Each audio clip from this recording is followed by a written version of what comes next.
Ito na yung pinakamaganda ko, todo na to. Makatingin kayo sa akin, para sabi ko yung na-disappoint. Nakita niyo ako ng malapitan. Ha? Wala na tayo mag, yun na talaga yun. Kung ano nakikita niyo sa TV, mas malala sa personal. Inaantok ko itong mga bata. Say, hello, young boys. Anyway, you don't have school tomorrow, right? It's alright. So kayo mga magulang, dinadala-dala niyo yung mga bata dito. Alam niyo naman yung brand of comedy ko. Bahala kayo. So mga bata, kung anong narinig nyo at na ano sa akin, natutunan, kayo ang magtuturo sa classmates nyo, ha?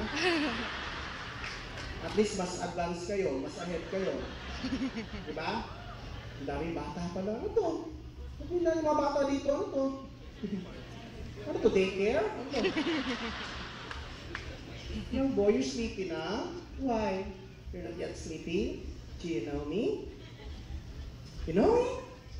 Yes. I am your future self. Ayaw mong bata. Okay lang yun. Ha? O sige. Pakatingin sa akin yung mga bata. Alright. So, mga bakla, nakita ko sa likod na nabubwisit ako. No? Tapos tumitingin ako sa salamin sa sarili ko, tapos tinitingnan ko sila. Naiinis ako lang. Ano bang ginawa akong kasalanan? Tawa kayo ng tawa dyan. Mga babae, ito nakita mo yon, mga bakla yon, mukhang babae. Eh, ikaw, babae ka, mukha kang bakla. Nakita niyo yun, ano? Alam niyo, kung nakakita ako ng ganyang mga bakla, like my friend Anton, you know Anton, right? Diba? Every time nakakita ko siya, kumakanta siya, kung alam mo Anton, minsan nagkakamali rin ng Diyos. Sabi ko. Siguro that day na ipinanganak kayo, itong mga baklang itong mga ganyang kaganda, siguro talaga, original plan, talaga magiging babae kayo. Siguro marami lang ginawa ang Diyos that time, nalingat lang siya. Nalagyan kayo ng gano'n. So isa kayong factory defect. Diba? Kasi diba, ang kaganda, Diyos ko, lahat. Kita mo naman, yung korte ang katawan, ang kutis, Diyos ko. Yun ang mga dapat bakla na naging babae na lang sana, right? Ako, contento na ako. Okay lang na bakla ako. Wala masyadong problema. Kasi, sa itsura kong ito, kung naging tunay akong babae o tunay na lalaki, mas marami akong problema. Walang nangyari sa buhay ko. Kung naging tunay akong lalaki, tapos ganito itsura ko, naku, malamang kriminal ako ngayon. Agaw cellphone kinabubuhay ko ngayon. Labas-pasok ako sa kulungan. Papanood niyo ako sa TV Patrol. Kung naging tunay akong babae, mas miserable. No? Tapos ganito yung itsura ko. Ako sigurado, virgin pa ako hanggang ngayon.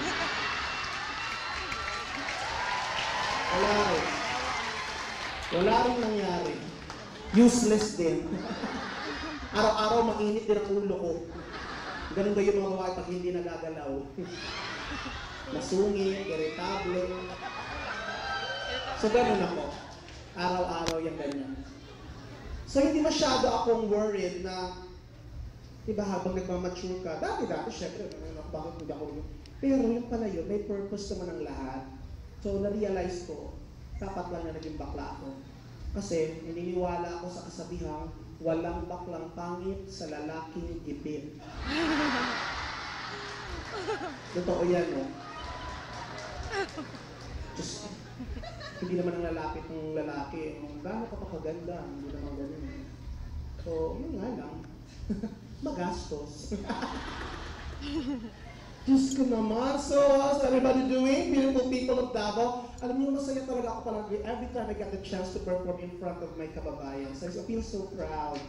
Yung mga kaibigan ko, yes, from Manila, every time nalalaman nilang Davaoenyo ako, talagang, wow, talaga. Siyempre, pinagano ko yung Davao na ganito, ganyan. Tapos sabi nila, ayaw nila maniwala na Davaoenyo ako yun. Yung isang ko, ano ba? Ayaw maniwala na Davaoenyo ako. Yung mukha ko, nahulugan ako ng durian. Doon ako inabot ng antok. Doon ako natulog. So, ganun. Yan. So anyway, Tonight promises to be good fun, real fun, with the kids around. Isipin niyo lang, mascot ako, ha? Namaya, magpabano tayo, may mga balloons. Diyos ko. So, ay, ito naman, magpa-partner. Mag-shotgun, mag-asawa na. Mag-asawa na kayo rin. Mag-boyfriend pa lang. Ano lang, naniligaw, friends. Well, president, pa-girl ka dyan, babae. Pa-girl, naniligaw. Pa-picture kayo ng picture sa akin, kuya. Hindi mo ba alam, isa ako sa mga sanhi ng virus? Pag yan, naghahang, huwag mo akong sisihin.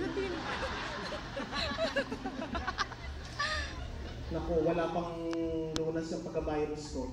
Hi, Mami! How are you? Ang taray naman ang outfit ni Mami. Pang-production number, pwede pang tumerno. Ang ganda ng outfit, Mami. Ikaw ba yung hermana mayor dito, Mami? All in the family, correct? Wow! Friends, your daughter, yes. Taga saan si Mami? Dito sa Davao. Saan sa Davao po?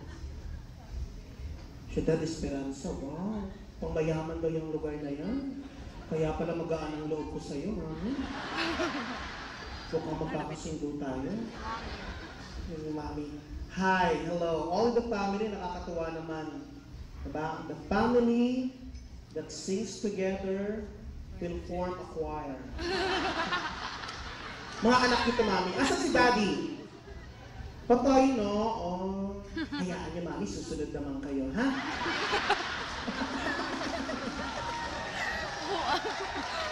Recently lang, Mami, matagal na rin. Matagal na. Okay lang yun, Mami. Ganun talaga, una-unahan yan. Ganun lang yan. Ito mga, ano to? May friends mo to? Yan, alright. Hello. Hi, hello, sir. How are you doing? Do you understand what I'm saying? You don't. A little. You are American? British? Australian? Maybe no? Denmark! Oh! Denmark, Deutschmark. Is that your currency? Denmark? Ano ba yun? Denmark, is that the milk capital? Right? The milk capital. Hindi tama ba? Am I right? So how do you say, you're a Danish, right? Danish, yes. So this is your wife. So how long have you been married?